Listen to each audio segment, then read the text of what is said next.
नमो बुद्धा, जय भीम, जय Bharat. Europe, UK ਅਤੇ DM ਗਲੋਬਲ ਦੇ ਮਾਧਿਅਮ ਤੋਂ ਜਿੱਥੇ ਵੀ ਲੋਟਸ TV ਦਾ ਪ੍ਰਸਾਰਨ ਹੋ ਰਿਹਾ ਹੈ, ਬੁੱਧਿਸਟ ਇੰਟਰਨੈਸ਼ਨਲ ਮੀਡੀਆ ਵੱਲੋਂ ਦਰਸ਼ਕਾਂ ਦਾ ਸਵਾਗਤ ਹੈ। ਅੱਜ ਦੇ ਪ੍ਰੋਗਰਾਮ ਦੀ ਸੇਵਾ ਮੂਰਤੀ ਮੱਲ ਹਾਰਡਿਜ਼ ਲਿਮਟਿਡ ਆਈ ਵਰਕ हेयर ਵੱਲੋਂ ਕਰਵਾਈ ਜਾ ਰਹੀ ਹੈ। ਅੱਜ doctor Ambedkar international mission London वालों बाबा साहब डॉक्टर भीमराव अंबेडकर जी की 125वीं जयंती न्यू हैम टाउन हाल ईस्ट हैम विखे 11:30 तो 6 बजे तक मनाई जा रही है, जिसका पोस्ट कोड है E62RP। Doctor Ambedkar memorial committee of Great Britain वालों इस प्रोग्राम में हिस्सा लैण लई एक पूरी कोच जा रही है।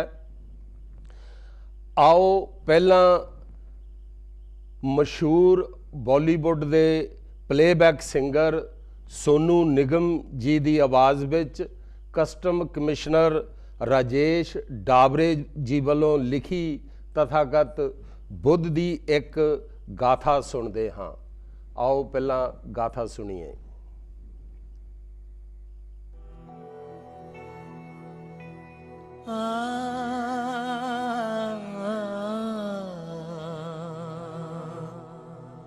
ये च बुद्धा अतीताच ये च बुद्धा अनागता पच्चुपनाचे ये बुद्धा अहं वन्दामि सर्वदा।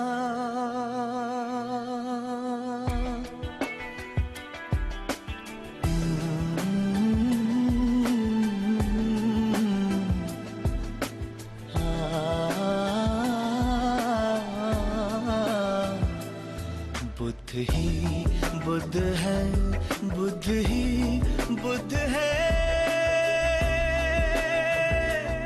हर जगह हर समय वो सिद्ध है, वो सिद्ध है। बुद्ध ही बुद्ध है, बुद्ध ही बुद्ध है, हर जगह हर समय वो सिद्ध है, वो सिद्ध है।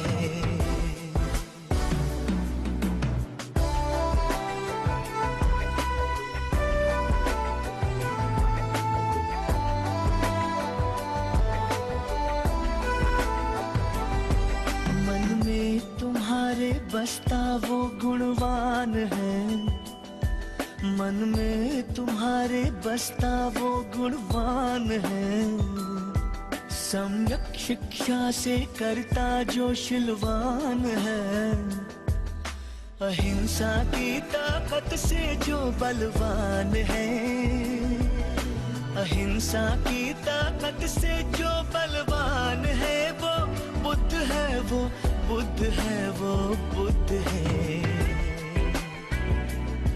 बुद्ध ही बुद्ध है, बुद्ध ही बुद्ध है,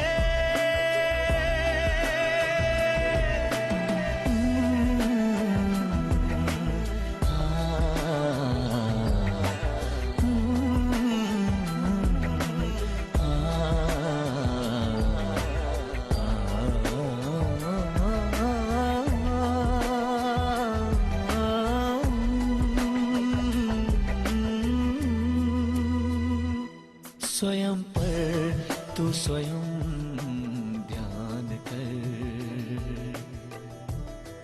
हलचल हृदय के स्पंदनों को जान कर, नित्य नियंत्रण से खुद की पहचान कर,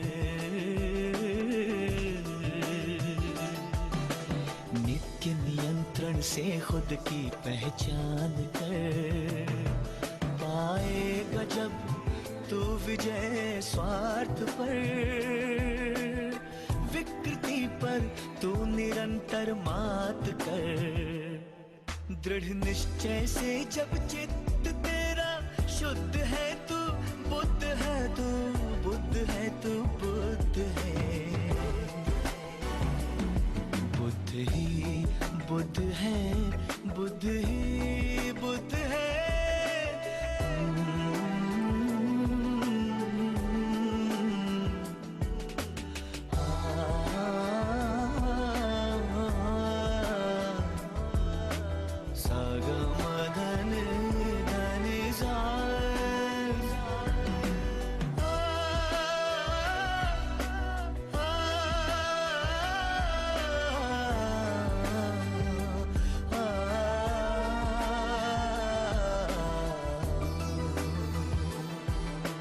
परिवर्तन ही है ये जीवन का नियम,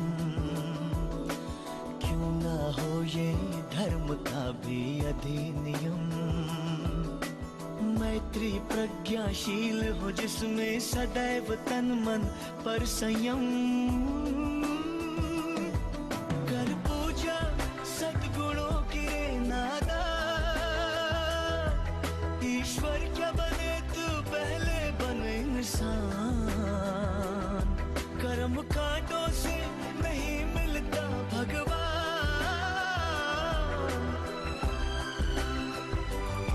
चमत्कार नहीं दुनिया में तो मान, मानव सेवा ही तुझसे नीतिबद्ध है।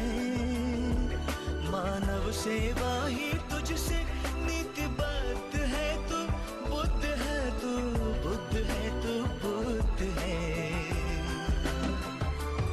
बुद्ध ही बुद्ध है, बुद्ध ही बुद्ध है।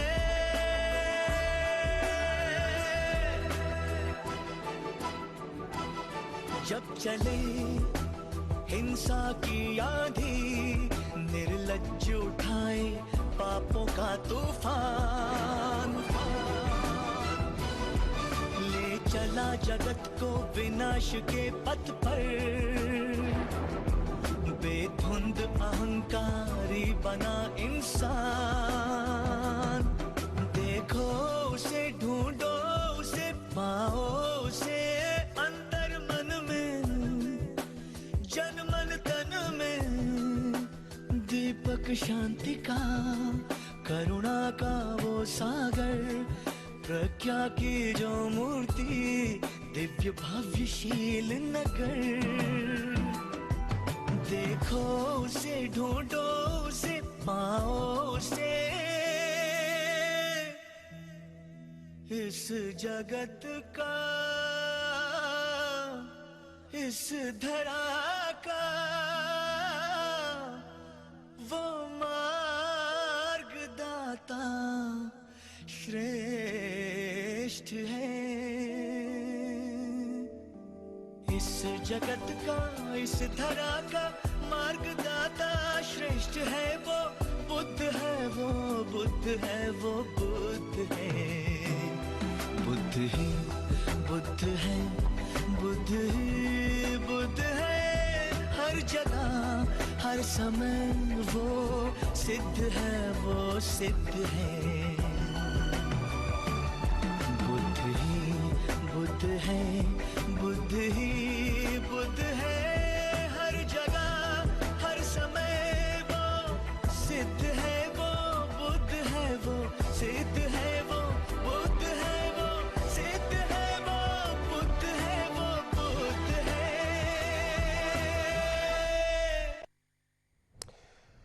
तथागत बुद्ध ने कहा कि मैं मार्गदाता हाँ, मुक्तिदाता नहीं। मुक्ति ਤੁਸੀਂ खुद मेरे दसे हुए रस्ते ते चल के करनी है। मैं भी एक सधारण व्यक्ति की तरह जन्म लैके पैदा होया हाँ। अपनी मेहनत अते अभ्यास नाल सम्यक संबुद्ध बनया हाँ। कोई भी इंसान मेरी तरह ਮਿਹਨਤ ਅਤੇ ਅਭਿਆਸ ਕਰਕੇ ਸਮਯਕ ਸੰਬੁੱਧ ਬਣ ਸਕਦਾ ਹੈ। ਦੂਸਰੇ ਧਰਮਾਂ ਵਿੱਚ ਸ਼ਰਧਾਲੂ ਆਪਣੇ ਭਗਵਾਨ ਔਰ ਗੁਰੂ ਕੋਲੋਂ ਦੁੱਧ ਪੁੱਤ ਧਨ ਸਭ ਕੁਝ ਮੰਗਦੇ ਹਨ ਅਤੇ ਕਹਿੰਦੇ ਹਨ ਕਿ ਮੇਰੀ ਮੁਕਤੀ ਤੇਰੇ ਹੱਥ ਵਿੱਚ ਹੈ। ਲੇਕਿਨ ਤਥਾਗਤ ਭਗਵਾਨ ਜਿਹੜੇ ਆ ਉਹਨਾਂ ਨੇ ਆਪਣੇ ਲਈ ਕੋਈ ਖਾਸ ਸਥਾਨ ਨਹੀਂ ਬਣਾਇਆ। ਉਹਨਾਂ ਨੇ ਆਪਣੇ ਸ਼ਰਧਾਲੂ ਨੂੰ ਆਪਣੇ ਬਰਾਬਰ ਬਿਠਾਇਆ ਹੈ, ਕਿਉਂਕਿ ਉਹਨਾਂ ਨੇ ਕਿਹਾ ਹੈ ਕਿ ਜਿਸ ਤਰ੍ਹਾਂ ਮਿਹਨਤ ਅਤੇ ਅਭਿਆਸ ਕਰਕੇ ਮੈਂ ਸਮਯਕ ਸੰਬੁੱਧ ਬਣਿਆ ਹਾਂ, ਕੋਈ ਵੀ ਇਨਸਾਨ ਮਿਹਨਤ ਅਤੇ ਅਭਿਆਸ ਕਰਕੇ ਜਿਸ ਲੈਵਲ ਤੇ ਮੈਂ ਪਹੁੰਚਾ ਹਾਂ ਉਸ ਲੈਵਲ ਤੇ ਪਹੁੰਚ ਸਕਦਾ ਹੈ। ਇਸ ਤਰ੍ਹਾਂ ਉਸਨੇ ਹਰ ਇੱਕ ਇਨਸਾਨ ਨੂੰ ਆਪਣੇ ਬਰਾਬਰ ਬਿਠਾਇਆ ਹੈ। ਕੁਝ ਲੋਕ ਕਹਿੰਦੇ ਹਨ ਕਿ ਬੋਧ ਮੂਰਤੀ ਪੂਜਾ ਕਰਦੇ ਹਨ। ਇਹ ਸੱਚ ਨਹੀਂ ਹੈ। ਤਥਾਗਤ ਬੁੱਧ ਤਾਂ ਖੁਦ ਆਪ ਕਹਿੰਦੇ ਹਨ, ਆਪੋ ਦੀਪੋ ਭਵ, ਜਾਣੀ ਆਪਣੇ ਦੀਪਕ ਆਪ ਬਣੋ। ਫਿਰ ਮੂਰਤੀ ਪੂਜਾ ਕਿਸ ਤਰ੍ਹਾਂ ਹੋ ਗਈ? ਬੋਧ ਲੋਕ ਮੂਰਤੀ ਅੱਗੇ ਖੜ ਕੇ ਦੁੱਧ ਪੁੱਤ ਜਾਂ ਧਨ ਨਹੀਂ ਮੰਗਦੇ, ਉਹ ਸਗੋਂ ਬੁੱਧ ਨੂੰ ਦਿੰਦੇ ਹਨ। ਕੀ ਦਿੰਦੇ ਹਨ? ਵਾਅਦਾ, ਸੰਕਲਪ, ਕਸਮ ਕਿ ਹੇ ਤਥਾਗਤ, ਤੈਨੂੰ ਜੱਜ ਮੰਨ ਕੇ ਤੇਰੇ ਅੱਗੇ ਖੜ ਕੇ ਮੈਂ ਵਾਅਦਾ ਕਰਦਾ ਹਾਂ, ਕਸਮ ਖਾਂਦਾ ਹਾਂ ਕਿ ਅੱਜ ਤੋਂ ਮੈਂ ਇਹ ਕੰਮ ਕਰਾਂਗਾ ਜਾਂ ਇਹ ਕੰਮ ਨਹੀਂ ਕਰਾਂਗਾ। ਮੂਰਤੀ ਤਾਂ ਤਥਾਗਤ ਦੇ ਪਰਿਨਿਰਵਾਣ ਤੋਂ 300 ਸਾਲ ਬਾਅਦ ਵਿੱਚ ਬਣੀ ਹੈ। ਇਹ ਆਰਟਿਸਟਾਂ ਦੀ ਨੇ ਇਮੈਜੀਨੇਸ਼ਨ ਨਾਲ ਬਣਾਈ ਹੈ। ਇਸ ਵਿੱਚ ਰਾਜੇ ਦਾ ਪੁੱਤਰ ਸੀ, ਕਿਸ ਤਰ੍ਹਾਂ ਦਾ ਹੋਵੇਗਾ, ਉਸ ਵਿੱਚ 32 ਲਕਸ਼ ਸਨ, ਉਹ ਭਰ ਦਿੱਤੇ। ਜਿਸ ਦੇਸ਼ ਵਿੱਚ ਮੂਰਤੀ ਬਣੀ ਉਸ ਦਾ ਕਲਚਰ ਵਿੱਚ ਐਡ ਕਰ ਦਿੱਤਾ। ਬੋਧ ਲੋਕ ਇਸ ਨੂੰ ਬੁੱਧ ਗਿਆਨ ਦਾ ਇੱਕ ਸਿੰਬਲ ਮੰਨਦੇ ਹਨ। ਇਸ ਨੂੰ ਗਿਆਨ ਦਾ ਪ੍ਰਤੀਕ ਮੰਨਦੇ ਹਨ। ਇਸ ਨੂੰ ਦੁੱਧ ਘਿਓ ਨਾਲ ਇਸ਼ਨਾਨ ਨਹੀਂ ਕਰਵਾਉਂਦੇ, ਇਸ ਦੇ ਸੁੰਦਰ ਸੁੰਦਰ ਵਸਤਰ ਨਹੀਂ ਪਾਉਂਦੇ, ਇਸ ਨੂੰ ਦੇਸੀ ਘਿਓ ਦੇ ਖਾਣਿਆਂ ਦਾ ਭੋਗ ਨਹੀਂ ਲਗਾਉਂਦੇ, ਕਿਉਂਕਿ ਅਸੀਂ ਜਾਣਦੇ ਹਾਂ ਕਿ ਇਸ ਨੂੰ ਖੁਦ ਇੱਕ ਇਨਸਾਨ ਨੇ ਬਣਾਇਆ ਹੈ। ਦੂਸਰੇ ਬੁੱਤ ਪੂਜਣ ਵਾਲਿਆਂ ਵਾਂਗਰ ਸ਼ਲੋਕਾਂ ਦਾ ਉਚਾਰਨ ਕਰਕੇ ਇਸ ਵਿੱਚ ਜਾਨ ਨਹੀਂ ਪਾਉਂਦੇ। ਜਿਸ ਤਰ੍ਹਾਂ ਕਿ ਆਪ ਜੀ ਨੂੰ ਪਤਾ ਹੈ ਕਿ ਇਸ ਮਹੀਨੇ ਅਸੀਂ ਤਥਾਗਤ ਬੁੱਧ, ਉਹਨਾਂ ਦਾ ਜੀਵਨ ਅਤੇ ਉਹਨਾਂ ਦੇ ਸੰਗ ਤੇ ਚਰਚਾ, ਉਹਨਾਂ ਦੇ ਧੰਮ ਤੇ ਚਰਚਾ ਕਰਦੇ ਆ ਰਹੇ ਹਾਂ। ਅੱਜ ਮੇਰੇ ਨਾਲ ਸਾਥ ਦੇਣ ਲਈ ਸਟੂਡੀਓ ਵਿੱਚ ਦੇਵਲਾਲ ਸੁਮਨ ਜੀ ਹਾਜ਼ਰ ਹਨ। ਸੁਮਨ ਜੀ, ਆਪ ਜੀ ਦਾ ਸਟੂਡੀਓ ਵਿੱਚ ਸਵਾਗਤ ਹੈ। ਥੈਂਕ ਯੂ ਚੱਲੀ ਸਾਹਿਬ। ਮੈਂ ਸਾਰੇ ਜੋ DM ਦੇ ਮਾਧਿਅਮ ਤੋਂ ਲੋਟਸ ਟੀਵੀ ਸਾਰੇ UK ਔਰ ਯੂਰਪ ਔਰ ਹੋਰ ਜਿੱਥੇ ਵੀ ਜਿਨ੍ਹਾਂ ਦੇਸ਼ਾਂ ਦੇ ਵਿੱਚ ਜਾ ਰਿਹਾ ਆ, ਉਹਨਾਂ ਸਾਰੇ ਦਰਸ਼ਕਾਂ ਨੂੰ ਨਮੋ ਬੁੱਧਾ, ਜੈ ਭੀਮ, ਜੈ ਭਾਰਤ। ਸੁਮਨ ਸਾਹਿਬ, ਪਿਛਲੇ 2 ਐਪੀਸੋਡ ਵਿੱਚ ਆਪਾਂ ਸਿਧਾਰਥ ਗੌਤਮ ਤੋਂ ਲੈ ਕੇ ਸਮਯਕ ਸੰਬੁੱਧ ਬਣਨ ਤੱਕ ਦੀ ਗੱਲ ਕੀਤੀ ਹੈ ਕਿ ਤਥਾਗਤ ਗੌਤਮ ਸਿਧਾਰਥ ਗੌਤਮ ਤੋਂ ਸਮਯਕ ਸੰਬੁੱਧ ਬਣ ਗਏ ਹਨ, ਉਹਨਾਂ ਨੂੰ ਗਿਆਨ ਪ੍ਰਾਪਤ ਹੋ ਗਿਆ ਹੈ। ਲੇਕਿਨ ਉਹਨਾਂ ਨੇ ਹੁਣ ਇਹ ਡਿਸਾਈਡ ਕੀਤਾ ਹੈ ਕਿ ਇਹ ਗਿਆਨ ਮੈਂ ਲੋਕਾਂ ਵਿੱਚ ਵੰਡਾਂਗਾ। ਜਦੋਂ ਉਹਨਾਂ ਨੇ ਸੋਚਿਆ ਕਿ ਮੈਂ ਇਹ ਗਿਆਨ ਹੁਣ ਲੋਕਾਂ ਵਿੱਚ ਵੰਡਾਂਗਾ, ਉਹਦੇ ਲਈ ਇੱਕ ਇਹ ਸਮੱਸਿਆ ਆ ਗਈ ਕਿ ਕੀ ਮੇਰੇ ਇਸ ਗਿਆਨ ਨੂੰ ਲੋਕ ਸਮਝ ਲੈਣਗੇ। ਤਾਂ ਫਿਰ ਉਸਨੇ ਸੋਚਿਆ ਕਿ ਜਿਨ੍ਹਾਂ ਆਪਣੇ ਗੁਰੂਆਂ ਕੋਲੋਂ ਉਹਨਾਂ ਨੇ ਸਿੱਖਿਆ ਲਈ ਸੀ, ਸਾਧਨਾ ਦੀ ਸਿੱਖਿਆ ਲਈ ਸੀ, ਕਿਉਂ ਨਹੀਂ ਮੈਂ ਉਹਨਾਂ ਕੋਲ ਜਾਂਦਾ, ਉਹ ਇਸ ਚੀਜ਼ ਨੂੰ ਚੰਗੀ ਤਰ੍ਹਾਂ ਸਮਝਣਗੇ। ਪਹਿਲਾਂ ਉਹ ਭ੍ਰਿਗੂ ਆਸ਼ਰਮ ਵਿੱਚ ਗਏ ਸੀ, ਉਸ ਤੋਂ ਬਾਅਦ ਮੁਨੀ ਅਲਾਰ ਕਲਾਮ ਕੋਲ ਗਏ ਸੀ, ਉਸ ਤੋਂ ਬਾਅਦ ਸੰਨਿਆਸੀ ਉਤਕਰਾਮਪੁੱਤ ਕੋ ਗਏ ਸੀਗੇ। ਉਹਨਾਂ ਨੇ ਸੋਚਿਆ ਕਿ ਚਲੋ ਮੈਂ ਉਹਨਾਂ ਕੋਲ ਜਾਣਾ ਔਰ ਉਹਨਾਂ ਨੂੰ ਜਿਹੜਾ ਮੈਨੂੰ ਗਿਆਨ ਪ੍ਰਾਪਤ ਹੋਇਆ ਹੈ ਉਸ ਬਾਰੇ ਮੈਂ ਉਹਨਾਂ ਨੂੰ ਦੱਸਦਾ ਹਾਂ। ਲੇਕਿਨ ਜਦੋਂ ਉਹ ਉਹਨਾਂ ਦੇ ਕੋਲ ਪਹੁੰਚੇ ਇਸ 6 ਸਾਲ ਦੇ ਸਮੇਂ ਦੇ ਦੌਰਾਨ ਉਹ ਇਹ ਦੁਨੀਆ ਛੱਡ ਚੁੱਕੇ ਸੀ, ਤਾਂ ਫਿਰ ਉਹਨਾਂ ਨੂੰ ਇਹ ਸਮੱਸਿਆ ਹੋਈ ਕਿ ਹੁਣ ਮੈਂ ਇਹ ਕਿਹਨੂੰ ਸਮਝਾਵਾਂ। ਲੇਕਿਨ ਜਦੋਂ ਉਹ ਪਹਿਲਾਂ ਭਗਤੀ ਕਰਦੇ ਸੀਗੇ ਉਰੂਬੇਲਾ ਦੇ ਵਿੱਚੋਂ ਉਹਨਾਂ ਦੇ ਨਾਲ 5 ਸੰਨਿਆਸੀ ਰਲੇ ਸਨ। ਜਦੋਂ ਉਹ ਤਪੱਸਿਆ ਕਰਦੇ ਸਨ ਉਦੋਂ ਉਹ ਕੁਝ ਖਾਂਦੇ ਪੀਂਦੇ ਨਹੀਂ ਸੀਗੇ, ਲੇਕਿਨ ਜਦੋਂ ਸੁਜਾਤਾ ਨੇ ਉਹਨਾਂ ਨੂੰ ਖੀਰ ਖਿਲਾਈ, ਖੀਰ ਜਦੋਂ ਦੂਸਰੇ 5 ਸੰਨਿਆਸੀਆਂ ਨੇ ਇਹ ਦੇਖਿਆ ਕਿ ਇਹ ਤਾਂ ਹੁਣ ਭ੍ਰਸ਼ਟ ਹੋ ਗਏ, ਇਹਨਾਂ ਨੇ ਆਪਣੀ ਤਪੱਸਿਆ ਜਿਹੜੀ ਆ ਖੀਰ ਖਾ ਕੇ ਭ੍ਰਸ਼ਟ ਕਰ ਦਿੱਤੀ, ਉਹ ਉਹਦੇ ਨਾਲ ਨਾਰਾਜ਼ ਹੋ ਗਏ, ਉੱਥੋਂ ਚਲੇ ਗਏ।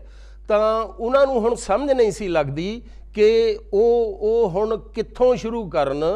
ਜੋ ਗਿਆਨ ਉਹਨਾਂ ਨੂੰ ਹੋਇਆ ਸਭ ਤੋਂ ਪਹਿਲਾਂ ਤਥਾਗਤ ਬੁੱਧ ਨੇ ਉਹ ਗਿਆਨ ਕਿਸ ਨੂੰ ਦੱਸਿਆ, ਤੁਸੀਂ ਸਾਡੇ ਦਰਸ਼ਕਾਂ ਨੂੰ ਦੱਸੋਗੇ? ਬਿਲਕੁਲ, ਜਿਸ ਤਰ੍ਹਾਂ ਕਿ ਚੱਲੀ ਸਾਹਿਬ ਕਿ ਆ ਮਹੀਨਾ ਜੋ ਮਈ ਦਾ ਮਹੀਨਾ ਸਾਰੇ ਸੰਸਾਰ ਦੇ ਜੋ ਬੌਧ ਆ, ਔਰ ਇਹ ਸਾਰੇ ਸੰਸਾਰ ਦੇ ਬੌਧਾਂ ਵਾਸਤੇ ਨਹੀਂ, ਸਾਰੇ ਸੰਸਾਰ ਦੇ ਲੋਕਾਂ ਵਾਸਤੇ ਬੜਾ ਮਹੱਤਵਪੂਰਨ ਆ, ਕਿਉਂਕਿ ਸ਼ਾਂਤੀ, ਕਰੁਣਾ, ਮਿੱਤਰਤਾ ਇਹ ਸਿਖਾਉਂਦਾ ਆ ਜੀ।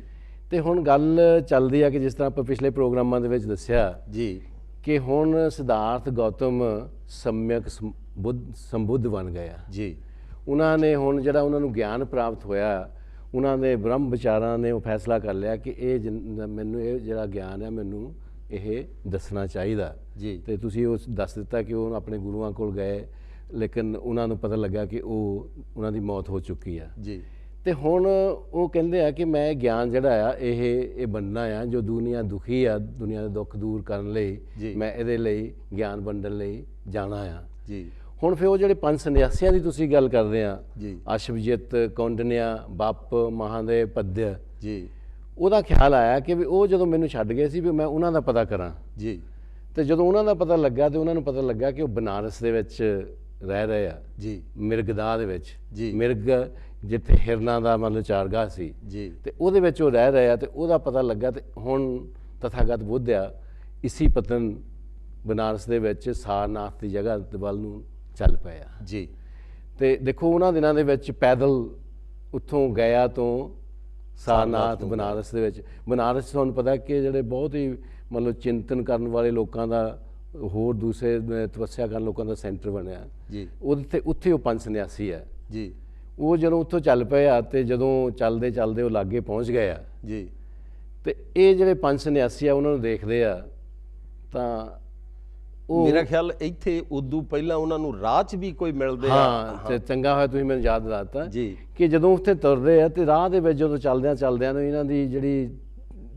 ਇਹਨਾਂ ਦੀ ਮੁਦਰਾ ਨੂੰ ਦੇਖ ਕੇ, ਇਹਨਾਂ ਦੀ ਚਾਲ ਦੇ ਵਿੱਚ ਗੰਭੀਰਤਾ ਦੇਖ ਕੇ, ਇੱਕ ਸਮਿਅਕ ਸੰਬੁੱਧੀ ਜਿਹੜੀ ਵਾਈਬ੍ਰੇਸ਼ਨ ਨੂੰ ਦੇਖ ਕੇ ਇਹਨਾਂ ਨੂੰ ਇੱਕ ਜੋ ਜੈਨ ਮੁਨੀ ਮਿਲਦਾ ਜੀ, ਜਿਹਦਾ ਨਾਂ ਉਪਕ ਆ ਜੀ, ਤੇ ਉਹ ਬੜਾ ਪ੍ਰਭਾਵਿਤ ਹੁੰਦਾ ਤੇ ਉਹ ਤਥਾਗਤ ਦੇ ਮੂਹਰੇ ਆ ਕੇ ਉਹਨਾਂ ਨੂੰ ਫਿਰ ਸਵਾਲ ਪੁੱਛਦਾ ਜੀ, ਕਹਿੰਦਾ ਬਈ ਤੁਹਾਡਾ ਗੁਰੂ ਕੌਣ ਆ ਜੀ, ਬਈ ਤੁਹਾਡੀ ਸਿੱਖਿਆ ਕੀ ਆ ਜੀ।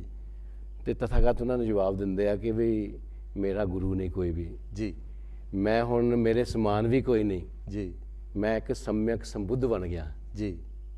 ਤੇ ਮੈਂ ਬਨਾਰਸ ਨੂੰ ਜਾ ਰਿਹਾ ਆ ਕਿ ਜੋ ਦੁਨੀਆ ਦੁਖੀ ਆ ਉਹਨਾਂ ਦੇ ਦੁੱਖਾਂ ਦਾ ਜੋ ਮੈਨੂੰ ਇਲਾਜ ਲੱਭਿਆ ਮੈਂ ਉਹ ਵੰਡਣ ਜਾ ਰਿਹਾ ਜੀ, ਤੇ ਇੱਕ 7 ਧੰਮ ਦਾ ਜਿਹੜਾ ਆ ਇੱਕ ਸਾਮਰਾਜ ਪੈਦਾ ਕਰਨ ਜਾ ਰਿਹਾ ਜੀ। ਤਾਂ ਫਿਰ ਉਹ ਜਿਹੜੇ ਮੁਨੀ ਉਪਕ ਆ ਉਹਨੂੰ ਫਿਰ ਸਵਾਲ ਪੁੱਛਦੇ ਆ, ਇਹਦਾ ਮਤਲਬ ਹੈ ਤੁਸੀਂ ਵਿਸ਼ਵ ਨੂੰ ਜਿੱਤਣ ਵਾਲੇ ਜਿੰਨ ਹੋ ਜੀ। ਉਹ ਕਹਿੰਦੇ ਵੀ ਮੈਂ ਆਪਣੇ ਆਪ ਤੇ ਜਿੱਤ ਪ੍ਰਾਪਤ ਕਰ ਲਈ ਆ ਜੀ, ਤੇ ਮੈਂ ਸਮਿਅਕ ਸੰਬੁੱਧ ਬਣ ਕੇ ਔਰ ਮੈਂ ਇੱਕ ਨਿਰਵਾਣ ਨੂੰ ਪ੍ਰਾਪਤ ਕਰ ਲਿਆ ਜੀ। ਤੇ ਇਸ ਕਰਕੇ ਮੈਂ ਮਤਲਬ ਇੱਕ, ਜਿਸ ਤਰ੍ਹਾਂ ਤੁਸੀਂ ਕਿਹਾ ਕਿ ਵਿਸ਼ਵ ਨੂੰ ਜਿੱਤਣ ਵਾਲਾ ਜਿੰਨ ਵੀ ਤੁਸੀਂ ਮੈਨੂੰ ਕਹਿ ਲਓ, ਤੇ ਉਹ ਮੈਂ ਬਣ ਗਿਆ ਜੀ। ਤੇ ਇਹ ਕਹਿ ਕੇ ਤਾਂ ਤਥਾਗਤ ਫਿਰ ਅੱਗੇ ਚੱਲਦੇ ਆ ਜੀ।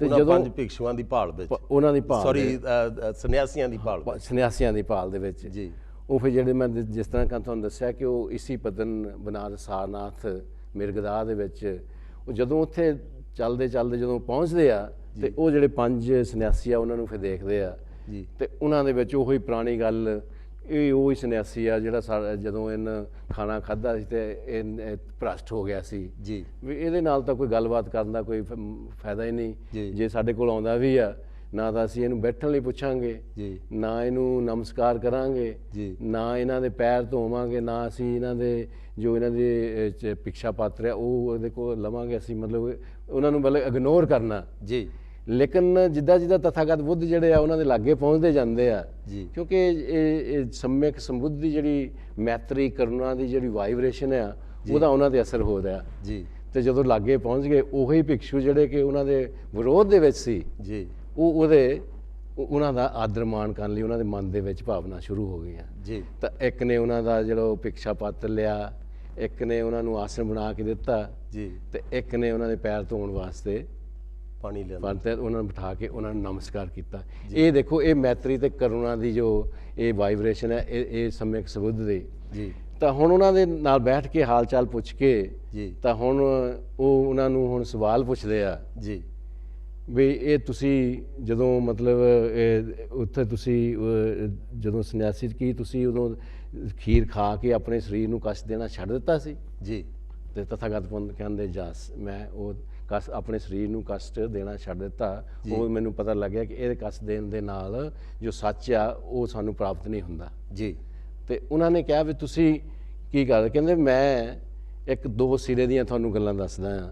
ਤਥਾਗਤ ਬੁੱਧ ਜੀ ਕਹਿੰਦੇ ਆ, ਕਹਿੰਦੇ ਇੱਕ ਕਿ ਸਰੀਰ ਨੂੰ ਵੱਧ ਤੋਂ ਵੱਧ ਕਸ਼ਟ ਦੇਣਾ ਜੀ ਤੇ ਕਿ ਵੀ ਸਾਡਾ ਇਹ ਜਿਹੜਾ ਇਹ ਭੋਗ ਵਿਲਾਸਾਂ ਦੀ ਜ਼ਿੰਦਗੀ ਆ ਇਹਨੂੰ ਖਾੜ ਕੇ ਕਿ ਇਹਦੇ ਨਾਲ ਸਾਡਾ ਬਾਰ-ਬਾਰ ਜਨਮ ਦਿਨ ਹੁੰਦਾ, ਸਰੀਰ ਨੂੰ ਅਸੀਂ ਬਹੁਤ ਕਸ਼ਟ ਦਿੰਦੇ ਆ। ਜੀ ਦੂਸਰਾ ਜਿਹੜੀ ਆ ਉਹ ਕਹਿੰਦੇ ਕਿ ਭੋਗ ਵਿਲਾਸਾਂ ਦੀ ਜ਼ਿੰਦਗੀ ਨੂੰ ਜੀਣਾ।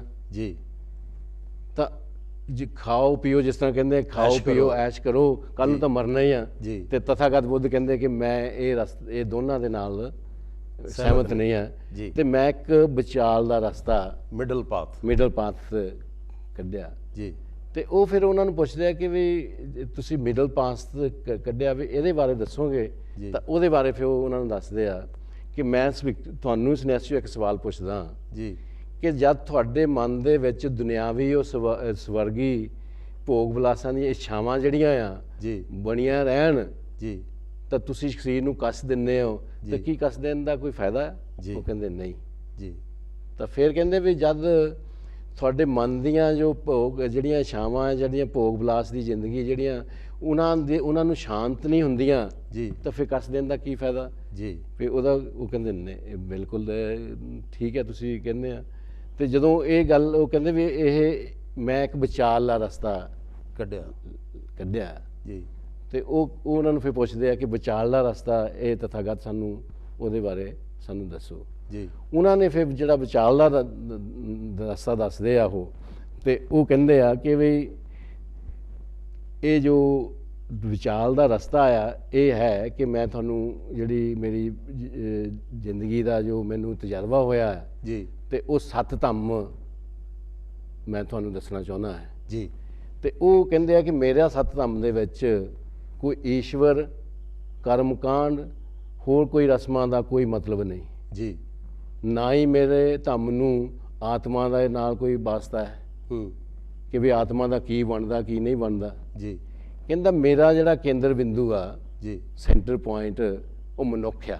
ਜੀ ਤੇ ਮਨੁੱਖ ਮਨੁੱਖ ਇਸ ਧਰਤੀ ਤੇ ਰਹਿੰਦਾ ਹੋਇਆ ਦੂਸਰੇ ਮਨੁੱਖ ਦੇ ਪ੍ਰਤੀ ਉਹਦੇ ਕੀ ਫਰਜ਼ ਬਣਦੇ ਹਨ। ਜੀ ਤਾਂ ਇਹ ਕਰਕੇ ਤਾਂ ਫਿਰ ਉਹ ਕਹਿੰਦੇ ਆ ਕਿ ਦੂਸਰਾ ਮੇਰਾ ਇਹ ਆ ਕਿ ਇਹ ਮਨੁੱਖ ਜੋ ਦੁਖੀ ਆ, ਦੁੱਖ ਦੀ ਜ਼ਿੰਦਗੀ ਗੁਜ਼ਾਰ ਰਿਹਾ ਹੈ ਤੇ ਮੇਰਾ ਧੰਮ ਜਿਹੜਾ ਆ ਇਹ ਦੁੱਖ ਨੂੰ ਦੂਰ ਨਾਸ਼ ਕਰਨ ਦਾ ਆ। ਸੁਮਨ ਸਾਹਿਬ ਇੱਥੇ ਮੈਂ ਤੁਹਾਨੂੰ ਰੋਕਦਾ ਕਿਉਂਕਿ ਸਾਡਾ ਬ੍ਰੇਕ ਦਾ ਟਾਈਮ ਹੋ ਗਿਆ।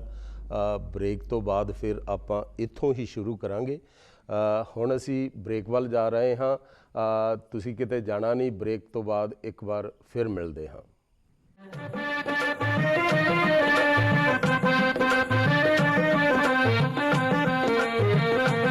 ਬ੍ਰੇਕ ਤੋਂ ਬਾਅਦ ਇੱਕ ਵਾਰ ਫਿਰ ਲੋਟਸ ਟੈਲੀਵਿਜ਼ਨ ਤੇ ਆਪ ਜੀ ਦਾ ਸਵਾਗਤ ਹੈ। ਬ੍ਰੇਕ ਤੋਂ ਪਹਿਲਾਂ ਸੁਮਨ ਸਾਹਿਬ ਦੇ ਨਾਲ ਜੋ ਵਾਰਤਾ ਚੱਲ ਰਹੀ ਸੀ ਕਿ ਤਥਾਗਤ ਬੁੱਧ ਨੇ ਜੋ ਗਿਆਨ ਦੀ ਖੋਜ ਕੀਤੀ ਉਹ ਆਪਣੇ ਉਹਨਾਂ 5 ਸੰਨਿਆਸੀਆਂ ਨੂੰ ਸਮਝਾ ਰਹੇ ਸਨ। ਸੁਮਨ ਸਾਹਿਬ ਜਿੱਥੋਂ ਛੱਡਿਆ ਸੀ ਉੱਥੋਂ ਹੀ ਸ਼ੁਰੂ ਕਰੋ ਜੀ। ਜਿਸ ਤਰ੍ਹਾਂ ਕਿ ਆਪਾਂ ਪਹਿਲਾਂ ਗੱਲ ਕਰਦੇ ਸੀ ਕਿ ਉਹਨਾਂ ਨੇ ਕਿਹਾ ਕਿ ਨਾ ਕਾਮ ਭੋਗਾਂ ਦਾ ਰਸਤਾ ਜੀ ਤੇ ਨਾ ਸਰੀਰ ਨੂੰ ਕਸ਼ਟ ਦੇਣ ਦਾ ਰਸਤਾ, ਜੀ ਜਿਹਨੂੰ ਮੈਂ ਕਿਹਾ ਸੀ ਕਿ ਵਿਚਕਾਰਲਾ ਰਸਤਾ, ਜਿਹਨੂੰ ਆਪਾਂ ਕਹਿੰਦੇ ਮੱਧਮ ਮਾਰਗ, ਜੀ ਮਿਡਲ ਪਾਥ। ਜੀ ਉਹਨਾਂ ਨੇ ਉੱਥੇ ਫਿਰ ਇਹ ਵੀ ਗੱਲ ਕਹੀ ਕਿ ਆਪਣੇ ਆਪ ਤੇ ਜਿੱਤ ਪ੍ਰਾਪਤ ਕਰੋ, ਜੀ। ਜਿਸ ਤਰ੍ਹਾਂ ਤਥਾਗਤ ਬੁੱਧ ਨੇ ਆਪਣੇ ਆਪ ਤੇ ਜਿੱਤ ਪ੍ਰਾਪਤ ਕੀਤੀ। ਜੀ ਤੇ ਜਦੋਂ ਤੁਸੀਂ ਆਪਣੇ ਆਪ ਤੇ ਜਿੱਤ ਪ੍ਰਾਪਤ ਕਰ ਲਵੋਗੇ ਜੀ ਤਾਂ ਫਿਰ ਆਪਣੇ ਆਪ ਜੋ ਕਾਮ ਭੋਗ ਜਿਹੜੇ ਆ ਜੀ। ਉਹਨਾਂ ਤੇ ਤੁਹਾਡੀ ਜਿੱਤ, ਉਹਨਾਂ ਤੋਂ ਤੁਸੀਂ ਮੁਕਤ ਹੋ ਜਾਓਗੇ। ਜੀ ਜਦੋਂ ਉਹਨਾਂ ਤੋਂ ਮੁਕਤ ਹੋ ਜਾਓਗੇ ਤਾਂ ਫਿਰ ਤੁਸੀਂ ਆਪਣੇ ਸਰੀਰ ਦੀਆਂ ਲੋੜਾਂ ਦੇ ਮੁਤਾਬਕ ਤੁਸੀਂ ਆਪਣਾ ਭੋਜਨ ਖਾਓਗੇ, ਜੀ ਪੀਓਗੇ। ਤਾਂ ਇੱਥੇ ਫਿਰ ਮੈਂ ਜ਼ਰੂਰ ਗੱਲ ਦੱਸਣਾ ਕਿ ਇਹ ਬੁੱਧ ਬੱਗਾ ਦੇ ਵਿੱਚ ਤਥਾਗਤ ਬੁੱਧ ਕਹਿੰਦੇ ਆ ਕਿ ਈਟ ਮੋਡਰੇਟਲੀ, ਜੀ ਸਲੀਪ ਮੋਡਰੇਟਲੀ, ਜੀ ਮੈਡੀਟੇਟ ਐਟ ਦ ਹਾਈਟੈਸਟ, ਜੀ ਕਿ ਤੁਸੀਂ ਸੰਜਮ ਦੇ ਨਾਲ ਖਾਵੋ, ਜੀ ਸੰਜਮ ਦੇ ਨਾਲ ਸੋਵੋ, ਜੀ ਪਰ ਸਾਧਨਾ ਜਿਹੜਾ ਆ ਉਹਨੂੰ ਉੱਚੇ ਦਰਜੇ ਤੇ ਤੁਸੀਂ ਸਾਧਨਾ ਕਰੋ। ਜੀ ਹੁਣ ਆਪਾਂ ਗੱਲ ਕਰਦੇ ਹਾਂ ਕਿ ਉਹਨਾਂ ਨੇ ਉਹ ਜਿਹੜਾ ਰਸਤਾ ਕਹਿੰਦੇ ਵੀ ਮਨੁੱਖ ਦੁਖੀ ਆ ਜੀ ਤੇ ਉਹ ਬਹੁਤ ਹੀ ਭੈੜੀ ਜ਼ਿੰਦਗੀ ਜੀ ਰਿਹਾ ਆ। ਜੀ ਇੱਕ ਧੰਮ ਦਾ ਜਿਹੜਾ ਫਰਜ਼ ਆ ਉਹ ਹੋਣਾ ਕਿ ਉਸ ਦੁੱਖ ਨੂੰ ਦੂਰ ਕੀਤਾ ਜਾ ਸਕੇ। ਜੀ ਤੇ ਦੁੱਖ ਤਾਂ ਹੀ ਦੂਰ ਕੀਤਾ ਜਾ ਸਕਦਾ ਜੇ ਉਹਦੀ ਹੋਂਦ ਨੂੰ ਸਮਝਾਂਗੇ। ਜੀ ਤਾਂ ਤਥਾਗਤ ਬੁੱਧ ਕਹਿੰਦੇ ਮੈਂ ਉਹਦੀ ਹੋਂਦ ਨੂੰ ਸਮਝ ਲਿਆ ਆ ਜੀ ਤੇ ਉਹਦੇ ਉਪਾਅ ਨੂੰ ਵੀ ਸਮਝ ਲਿਆ ਆ। ਜੀ ਅਗਰ ਧੰਮ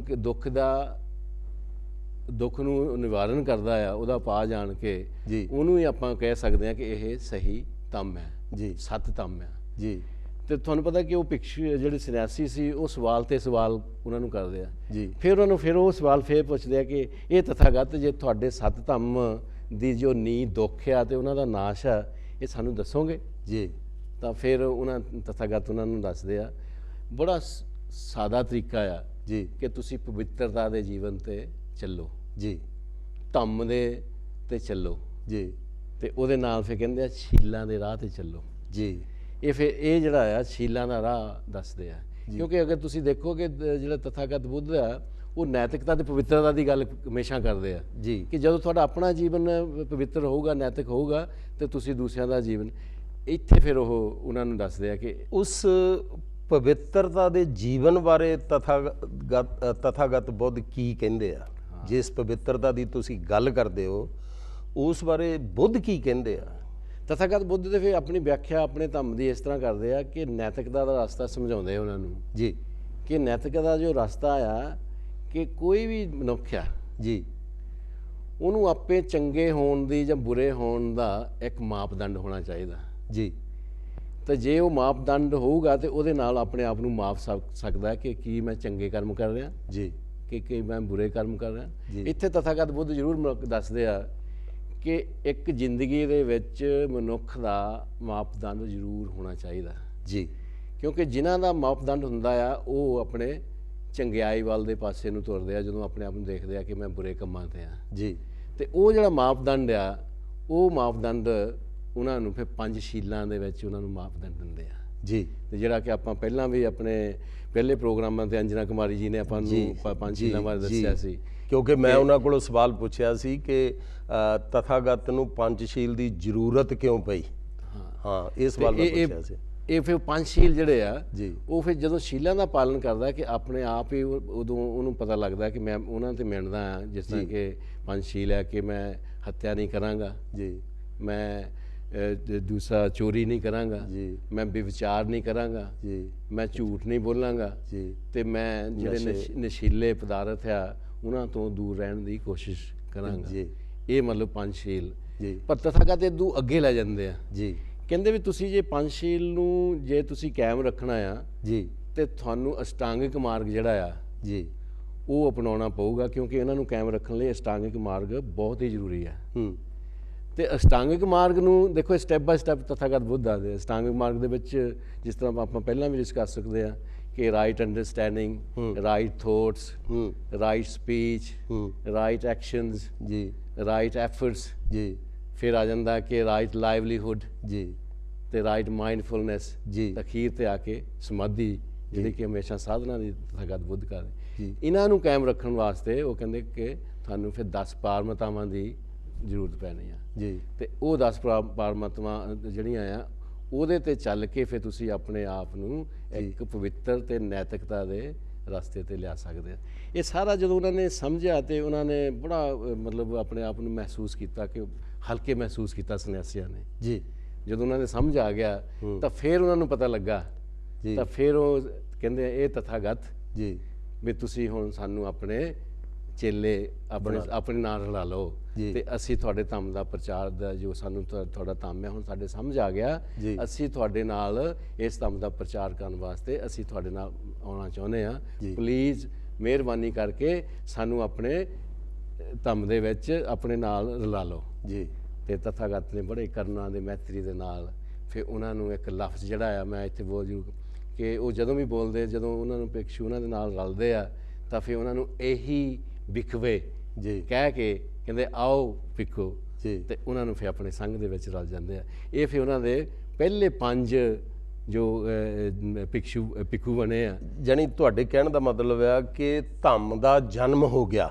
ਤੇ ਇਹਨੂੰ ਇੱਥੇ ਮੈਂ ਜ਼ਰੂਰ ਉੱਥੇ ਹੀ ਆਉਣ ਲੱਗਾ ਸੀ ਕਿ ਇਹ ਜਿਹੜਾ ਦਿਨ ਇਸ ਦਿਨ ਜਿੱਦਣੋਂ 5 ਜਿਹੜੇ ਸੰਨਿਆਸੀ ਆ ਭਿੱਖੂ ਬਣੇ ਆ ਉਹਨਾਂ ਨੂੰ 5 ਬੱਗੀਏ ਭਿੱਖੂ ਵੀ ਕਿਹਾ ਜਾਂਦਾ। ਤੇ ਇੱਥੋਂ ਫਿਰ ਜਿਹੜਾ ਆ ਇਹਨੂੰ ਫਿਰ ਇਸ ਦਿਨ ਨੂੰ ਆਪਾਂ ਧੰਮ ਚੱਕ ਪਵਤਨ ਦਿਵਸ ਕਹਿੰਦੇ ਆ ਜੀ। ਇੱਥੇ ਉਹਨਾਂ ਨੇ ਫਿਰ ਧੰਮ ਚੱਕ ਪਵਤ ਸੁੱਤ ਜਿਹੜਾ ਆ ਉਹ ਉਚਾਰਨ ਕੀਤਾ ਤੇ this is the day birth of Buddhism. ਜੀ ਸਾਰਨਾਥ ਜਿਹੜੀ ਆ ਉੱਥੇ ਮਤਲਬ ਗਿਆ ਦੇ ਵਿੱਚ ਉਹਨਾਂ ਨੂੰ ਗਿਆਨ ਪ੍ਰਾਪਤ ਹੋਇਆ ਜੀ। ਲੁੰਬਣੀ ਵਿੱਚ ਉਹਨਾਂ ਦਾ ਜਨਮ ਹੋਇਆ ਜੀ। ਤੇ ਹੁਣ ਧੰਮ ਦਾ ਜਿਹੜਾ ਧੰਮ ਆ ਇਹਦਾ ਜਿਹੜਾ ਜਨਮ ਆ ਉਹ ਸਾਰਨਾਥ ਦੇ ਵਿੱਚ ਸ਼ੁਰੂ ਹੋ ਗਿਆ। ਇੱਕ ਧੰਮ ਦਾ ਜਨਮ ਹੋ ਜਾਂਦਾ ਫੇਰ ਕੀ ਹੋਇਆ? ਕਿਉਂਕਿ ਹੁਣ ਧੰਮ ਦਾ ਜਨਮ ਹੋ ਗਿਆ ਜੀ। ਮਤਲਬ ਉਹਨਾਂ ਦੇ ਸਮਝ ਆ ਗਏ ਜੀ। ਤਥਾਗਤ ਬੁੱਧ ਦਾ ਜਿਹੜਾ ਪਹਿਲਾਂ ਸੀਗਾ ਵੀ ਮੈਂ ਕਿਹਨੂੰ ਸਮਝਾਵਾਂਗਾ, ਲੇਕਿਨ ਉਹ ਮਿਲ ਗਏ ਉਹਨਾਂ ਨੂੰ ਜੀ। ਤੇ ਉਹ 5 ਭਿੱਖੂਆਂ ਨੇ ਫਿਰ ਉਹਨਾਂ ਨੇ ਪ੍ਰਚਾਰ ਕਰਨਾ ਸ਼ੁਰੂ ਕਰਨਾ ਜੀ। ਤੇ ਪਰ ਇਹ ਦਿਨ ਦੀ ਗੱਲ ਹੈ ਜਿੱਦਣ ਇਹ ਗੱਲ ਵਾਰਤਾ ਹੁੰਦੀ ਹੈ ਜੀ। ਉਸੇ ਰਾਤ ਨੂੰ ਬਨਾਰਸ ਦਾ ਇੱਕ ਬਹੁਤ ਅਮੀਰ ਘਰਾਣੇ ਦਾ ਸੇਠ ਦਾ ਪੁੱਤਰ ਯਸ਼ ਜੀ ਬੜਾ ਮੌਜਾਂ ਮਸਤੀਆਂ ਦੇ ਵਿੱਚ ਰਹਿੰਦਾ ਸੀ। ਪਰ ਇਹ ਕਹਿੰਦੇ ਹੁੰਦੇ ਜਿੱਦਾਂ ਤਥਾਗਤ ਬੁੱਧ ਨੇ ਕਿਹਾ ਕਿ ਐਵਰੀਥਿੰਗ ਇਜ਼ ਇੰਪਰਮਾਨੈਂਟ ਜੀ। ਉਹ ਇੰਨਾ ਦੁਖੀ ਹੋਇਆ ਆ ਸਭ ਕੁਝ ਹੁੰਦੇ ਹੋਏ ਵੀ ਉਹਦਾ ਮਨ ਜਿਹੜਾ ਆ ਵਿਚਲਿਤ ਆ ਜੀ। ਤੇ ਬੜਾ ਉਹ ਭਟਕਦਾ ਫਿਰਦਾ ਮਤਲਬ ਰੌਲਾ ਪਾ ਰਿਹਾ। ਤੇ ਉਸੇ ਰਾਤ ਨੂੰ ਤਥਾਗਤ ਬੁੱਧ ਜਿਹੜੇ ਆ ਉਹ ਥੋੜਾ ਜਿਹਾ ਆਪਣੇ ਮਤਲਬ ਉੱਠ ਕੇ ਆਸਨ ਤੋਂ ਟਹਿਲਦੇ ਆ ਤੇ ਉਹਨਾਂ ਨੂੰ ਉਹਨਾਂ ਦੀ ਆਵਾਜ਼ ਸੁਣਦੀ ਆ ਤੇ ਉਸ ਆਵਾਜ਼ ਦੇ ਕੋਲ ਜਾਂਦੇ ਆ ਤੇ ਜੋ ਦੇਖਦੇ ਆ ਕਿ ਉਹ ਜਿਹੜਾ ਯਸ਼ ਉਹਦਾ ਨਾਂ ਸੇਠ ਪੁੱਤਰ ਦਾ ਨਾਂ ਜੀ। ਤੇ ਉਹਦੇ ਜਦੋਂ ਉਹਦਾ ਦੁੱਖ ਦੇਖਦੇ ਆ ਤਾਂ ਉਹਦੇ ਨਾਲ ਗੱਲਬਾਤ ਕਰਦੇ ਆ ਤੇ ਉਹਨਾਂ ਨੂੰ ਦੱਸਦਾ ਕਿ ਵੀ ਇਹ ਤਥਾਗਤ ਵੀ ਮੈਂ ਇਹ ਜ਼ਿੰਦਗੀ ਤੋਂ ਦੁਖੀ ਹੋ ਚੁੱਕਾ, ਮੈਂ ਤਾਂ ਇੱਥੇ ਤੱਕ ਆ ਕਿ ਵੀ ਆਪਣੀ ਜਾਨ ਵੀ ਮੈਨੂੰ ਤਥਾਗਤ ਉਹਨਾਂ ਨੂੰ ਬੜੇ ਪਿਆਰ ਦੇ ਨਾਲ ਸਮਝਾਉਂਦੇ ਆ ਜੀ। ਨਹੀਂ ਯਸ਼ ਜੀ, ਮੈਂ ਤੈਨੂੰ ਸਮਝਾਉਂਦਾ ਕਿ ਸੁੱਖ ਕਿੱਦਾਂ ਪ੍ਰਾਪਤ ਜੀ ਕਰ ਸਕਦੇ। ਉਹਨਾਂ ਨੂੰ ਫਿਰ ਪੂਰੀ ਤਰ੍ਹਾਂ ਆਪਣਾ ਧੰਮ ਦਾ ਗਿਆਨ ਦਿੱਤਾ, ਪਵਿੱਤਰਤਾ ਦੇ ਜੀਵਨ ਦਾ ਗਿਆਨ ਦਿੱਤਾ। ਤੇ ਉਸੇ ਰਾਤ ਯਸ਼ ਕਹਿੰਦਾ ਫਿਰ ਇਹ ਤਥਾਗਤ ਜੀ ਮੈਨੂੰ ਵੀ ਤੁਸੀਂ ਆਪਣੇ ਨਾਲ ਰਲਾ ਲਓ ਕਿ ਮੈਂ ਹੁਣ ਜਿਹੜੀ ਰਹਿੰਦੀ ਜ਼ਿੰਦਗੀ ਆ ਤੇ ਮੈਂ ਤੁਹਾਡੇ ਨਾਲ ਰਹਿ ਕੇ ਗੁਜ਼ਾਰਨਾ ਚਾਹੁੰਦਾ। ਇਹ ਜਿਹੜਾ ਮੈਨੂੰ ਸਹੀ ਧੰਮ ਤੁਸੀਂ ਦੱਸਿਆ ਜੀ। ਤੇ ਇਹ ਹੁਣ ਉਹਨਾਂ ਦਾ ਇਹ 6ਵਾਂ ਉਪਾਸਕ ਸੰਘ ਦੇ ਵਿੱਚ ਰਲ ਸੰਘ ਬਣ ਗਿਆ। ਹੁਣ ਇੱਥੋਂ ਮੈਂ ਕਹੂੰਗਾ ਕਿ ਇਸੇ ਦਿਨ ਫਿਰ ਇਹ ਸੰਘ ਦੀ ਜੋ ਉਤਪਤੀ ਆ, ਸੰਘ ਦਾ ਜਨਮ ਵੀ ਹੁੰਦਾ ਜੀ। 5 ਬੱਗੀਆ ਜਦੋਂ ਭਿੱਖੂ ਬਣਦੇ ਆ ਜੀ। ਤਾਂ ਜਦੋਂ ਫਿਰ ਯਸ਼ ਨੇ ਸ਼ਰਨ ਲੈ ਲਈ ਜੀ, ਬੁੱਧ ਧੰਮ ਸੰਘ ਦੇ ਸ਼ਰਨ ਲੈ ਕੇ ਤਥਾਗਤ ਬੁੱਧ ਦੇ ਭਿੱਖੂ ਸੰਘ ਦੇ ਵਿੱਚ ਆ ਜਾਂਦੇ ਆ। ਇੱਥੇ ਮੈਂ ਤੁਹਾਡੇ ਕੋਲੋਂ ਇੱਕ ਗੱਲ ਪੁੱਛਣੀ ਚਾਹੁੰਦਾ ਵੀ ਜਿਸ ਤਰ੍ਹਾਂ ਉਹਨਾਂ ਨੇ ਪਹਿਲਾਂ 5 ਸੰਨਿਆਸੀਆਂ ਨੂੰ ਆਪਣੇ ਸੰਘ ਦੇ ਵਿੱਚ ਬਣਾ ਦਿੱਤਾ ਜੀ, ਉਸ ਤੋਂ ਬਾਅਦ ਯਸ਼ ਨੂੰ, ਕੀ ਤਥਾਗਤ ਹਰ ਇੱਕ ਨੂੰ ਆਪਣੇ ਸੰਘ ਦੇ ਵਿੱਚ ਇਸ ਤਰ੍ਹਾਂ ਰਲਾਉਣ ਲੱਗ ਪਏ? ਹਰ ਇੱਕ ਨੂੰ ਹੀ ਆਪਣੇ ਸੰਘ ਵਿੱਚ ਭਿੱਖੂ ਦੇ ਤੌਰ ਤੇ ਸ਼ਾਮਲ ਕਰਨ ਲੱਗ ਗਏ ਜਾਂ ਕਿਸ ਲੈਵਲ ਤੇ ਉਹ ਆਪਣੇ ਸੰਘ ਦੇ ਵਿੱਚ ਰਲਾਉਂਦੇ? ਬਹੁਤ ਵਧੀਆ ਤੁਸੀਂ ਸਵਾਲ ਪੁੱਛਿਆ ਕਿ ਤਥਾਗਤ ਬੁੱਧ ਨੇ ਜਦੋਂ ਉਹ ਆਪਣੀ ਮਤਲਬ ਪਹਿਲਾਂ ਦੇਖਦੇ ਸੀ ਉਹਨਾਂ ਦੀ ਆਪਣੀ ਜੋ ਉਹਨਾਂ ਦੀ ਆਪਣੀ ਜਿਹੜੀ ਉਹਨਾਂ ਦੀ ਜਾਗਰੂਕਤਾ ਸੀਗੀ ਉਸ ਮਾਈਂਡਫੁਲਨੈਸ ਦੇ ਨਾਲ, ਉਹਦੇ ਆਪਣੀ ਮਤਲਬ ਬੁੱਧੀ ਦੇ ਨਾਲ, ਉਹਦੇ ਆਪਣੇ ਗਿਆਨ ਦੇ ਨਾਲ ਉਹਨਾਂ ਨੂੰ ਪਰਖ ਲੈਂਦੇ ਸੀ ਜੀ ਵੀ ਕੀ ਇਹ ਭਿੱਖੂ ਬਣਨ ਦੇ ਕਾਬਲ ਆ ਜੀ ਤੇ ਜਾਂ ਫਿਰ ਗ੍ਰਸਤੀ ਉਪਾਸਕ ਬਣਨ ਦੇ ਕਾਬਲ ਆ ਜੀ। ਤਾਂ ਫਿਰ ਇੱਥੋਂ ਕਹਿੰਦੇ ਆ ਕਿ ਉਹਨਾਂ ਨੇ 2 ਤਰ੍ਹਾਂ ਦੀਆਂ ਦੀਕਸ਼ਾਵਾਂ ਕੀਤੀਆਂ ਜੀ। ਇੱਕ ਭਿੱਖੂਆਂ ਦੀ ਦੀਕਸ਼ਾ ਜੀ ਤੇ ਇੱਕ ਉਪਾਸਕਾਂ ਦੀ ਦੀਕਸ਼ਾ ਜੀ। ਇਹ ਦੋ ਤਰ੍ਹਾਂ ਦੀਆਂ ਦੀਕਸ਼ਾ ਕੀਤੀਆਂ ਕਿ ਜਿਹੜੇ ਉਪਾਸਕ ਦੇ ਕਾਬਲ ਸੀ ਉਹਨਾਂ ਨੂੰ ਉਪਾਸਕ ਦੇ ਕਿਹਾ ਕਿ ਤੁਸੀਂ ਗ੍ਰਸਤੀ ਜੀਵਨ ਦੇ ਵਿੱਚ ਵੀ ਮੇਰਾ ਧੰਮ ਜੋ ਹੈ ਤੁਸੀਂ ਇਹਨੂੰ ਇਹਦਾ ਮਜ਼ਾ ਇਹਦਾ ਆਨੰਦ ਮਾਣ ਸਕਦੇ ਹੋ ਜੀ ਤੇ ਜਿਹੜੇ ਜਿਨ੍ਹਾਂ ਦੇ ਵਿੱਚ ਲਿਆਕਤ ਸੀ ਵੀ ਇਹ ਕੰਮ ਜਿਹੜੇ ਆ ਗਾਂ ਦੂਸਰੇ ਲੋਕਾਂ ਨੂੰ ਪ੍ਰਚਾਰ ਕਰਨ ਵਾਸਤੇ ਇਹ ਕੰਮ ਕਰ ਸਕਦੇ ਉਹਨਾਂ ਨੂੰ ਫਿਰ ਭਿੱਖੂ ਬਣਾਇਆ ਉਹਨੇ ਜੀ ਤੇ ਦੋ ਤਰ੍ਹਾਂ ਦੀਆਂ ਤੀਕਸ਼ਾ ਦਿੱਤੀਆਂ ਜੀ ਤੇ ਹੁਣ ਇਹ ਜਦੋਂ ਜਸ ਨੂੰ ਉਹ ਤਥਾਗਤ ਬੁੱਧ ਦੇ ਚੇਲੇ ਬਣ ਜਾਂਦੇ ਆ ਭਿੱਖੂ ਸੰਘ ਦੇ ਵਿੱਚ ਰਲ ਜਾਂਦੇ ਆ ਜੀ ਫਿਰ ਜਸ ਦੇ ਜਿਹੜੇ 54 ਹੋਰ ਦੋਸਤ ਆ ਜੀ ਉਹਨਾਂ ਨੂੰ ਪਤਾ ਲੱਗਦਾ ਕਿ ਵੀ ਜਸ ਜਿਹੜੇ ਆ ਵੀ ਤਥਾਗਤ ਦੇ ਸੰਘ ਦੇ ਵਿੱਚ ਸ਼ਾਮਲ ਹੋ ਗਏ ਆ ਜੀ ਤਾਂ ਉਹਨਾਂ ਨੇ ਵੀ ਸਲਾਹ ਕੀਤੀ ਵੀ ਜਸ ਨੂੰ ਵੀ ਇਹ ਚੰਗਾ ਹੀ ਕੋਈ ਰਸਤਾ ਲੱਭਿਆ ਹੋਊਗਾ ਜੀ। ਉਹ ਵੀ ਤਥਾਗਤ ਕੋਲ ਆਉਂਦੇ ਆ ਜੀ ਤੇ ਜਦੋਂ ਉਹਨਾਂ ਦਾ ਪ੍ਰਵਚਨ ਸੁਣਦੇ ਉਹਨਾਂ ਦੀ ਦੇਸ਼ਨਾ ਸੁਣਦੇ ਆ ਤੇ ਉਹ ਫਿਰ 54 ਦੇ 54 ਜਿਹੜੇ ਆ ਉਹਨਾਂ ਦੇ ਸੰਘ ਦੇ ਵਿੱਚ ਆ ਜਾਂਦੇ ਆ ਜੀ ਤੇ ਹੁਣ ਉਹਨਾਂ ਦੀ ਸੰਖਿਆ ਜੋ ਹੈ 61 ਹੋ 61 ਹੋ ਗਈ ਆ ਜੀ ਤੇ ਹੁਣ ਇੱਥੇ ਉਸੇ ਗਿਆ ਆਪਣੇ ਗਿਆ ਦੇ ਪਹਾੜੀ ਦੇ ਲਾਗੇ ਜੀ ਇਹ ਫਿਰ ਜਦੋਂ 61 ਭਿਕਸ਼ੂ ਹੋ ਜਾਂਦੇ ਆ ਤਾਂ ਉੱਥੇ ਫਿਰ ਤਥਾਗਤ ਬੁੱਧ ਜਿਹੜੇ ਆ ਉਹ ਫਿਰ ਇਹਨਾਂ ਨੂੰ ਇੱਕ ਮੈਸੇਜ ਦਿੰਦੇ ਆ ਜੀ ਕਿਉਂਕਿ ਸੰਘ ਬਣ ਗਿਆ ਹੁਣ ਜੀ ਕਿ ਇਹ ਭਿਖਵੇ ਜੀ ਜਾਓ ਸਾਰੀਆਂ ਦਿਸ਼ਾਵਾਂ ਵੱਲ ਜੀ ਹੁਣ ਤੁਸੀਂ ਮੇਰਾ ਧੰਮ ਨੂੰ ਸਮਝ ਲਿਆ ਆ ਜੀ ਤੇ ਇਹ ਧੰਮ ਨੂੰ ਹੁਣ ਜਿਹੜੇ ਦੁਨੀਆ ਜਿਹੜੀ ਦੁਖੀ ਆ ਜੀ ਇਹ ਜਿਹੜੇ ਲੋਕ ਜਿਹੜੇ ਆਪਣੇ ਦੁਖੀ ਭਰਾ ਜੀਵਨ ਜੀ ਰਹੇ ਆ ਜੀ ਉਹਨਾਂ ਨੂੰ ਮੇਰਾ ਗਿਆਨ ਧੰਮ ਦਿਓ ਜਿਹੜੇ ਸੱਤ ਧੰਮ ਆ ਤਾਂ ਉਹ ਵੀ ਸੁਖੀ ਹੋ ਜਾਣ ਜੀ। ਤੇ ਉੱਥੇ ਫਿਰ ਇਹ ਆਉਂਦਾ ਆ ਬਹੁਜਨ ਹਿਤਾਏ ਬਹੁਜਨ ਸਿਖਾਏ ਇਹ ਭਿਖਵੇ ਸਾਰੀਆਂ ਤਰਫਾਂ ਨੂੰ ਜਾਓ ਇਹ ਜੋ ਬਹੁਜਨ ਹਿਤਾਏ ਬਹੁਜਨ ਸਿਖਾਏ ਦੇ ਵਾਸਤੇ ਇਹ ਮੇਰਾ ਧੰਮ ਦਾ ਜੋ ਸੱਤ ਧੰਮ ਆ ਇਹ ਲੋਕਾਂ ਨੂੰ ਸਮਝਾਓ ਤਾਂ ਜੇ ਜੋ ਲੋਕ ਦੁਖੀ ਆ ਉਹ ਸੁੱਖ ਮਹਿਸੂਸ ਕਰਨ ਉਹਨਾਂ ਨੂੰ ਸੁੱਖ ਮਿਲੇ ਤਾਂ ਇਹ ਫਿਰ 54 ਜਦੋਂ 61 ਬਣ ਜਾਂਦੇ ਆ ਜੀ ਹੁਣ ਇਹ ਦੀਕਸ਼ਾਵਾਂ ਦੀ ਜਿਹੜੀ ਇਹ ਸ਼ੁਰੂ ਹੋ ਜਾਂਦੀਆਂ